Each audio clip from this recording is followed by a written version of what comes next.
Magandang umaga sa inyong lahat. Ako nga po ang inyong ikalawang supporter. Ang tatalakayin natin ngayong umaga ay tungkol sa karapatan ng tungkulin ng tao.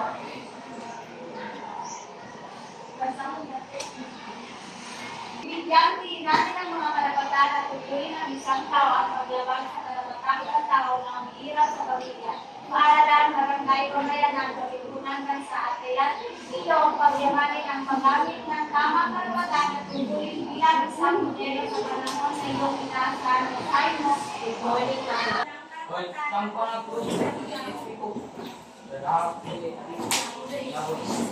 Ang tao ay dalawang pagkakaibang parte ng isang barya. Ang karapatan ay mga bagay na dapat natin bata masa-masa bilang tao. Habang ang tungkulin naman ay mga obligasyon na dapat nating gampanan. Ang dalawang ito ay nagkakaugnay at mahalaga pagpapanatili na isang maayos na karapatan ng lipunan.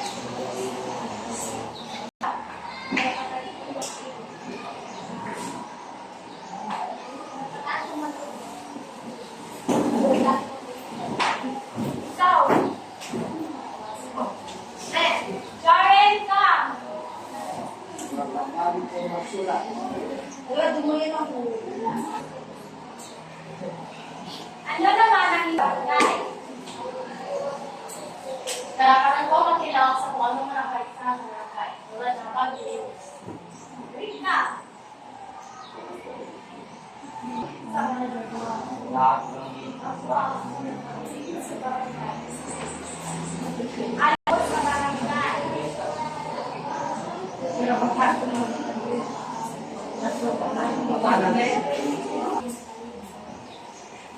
At ano naman ang inyong karapatan sa pamilya? Ay, si ako!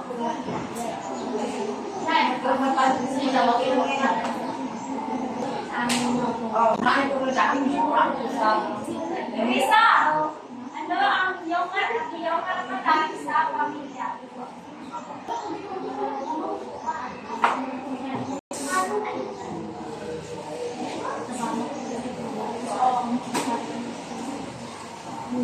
O, so yun. Ang galing yung mga kaan.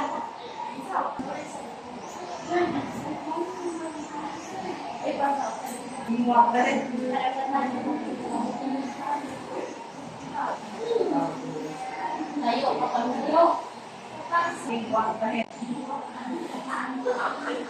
Jari ka.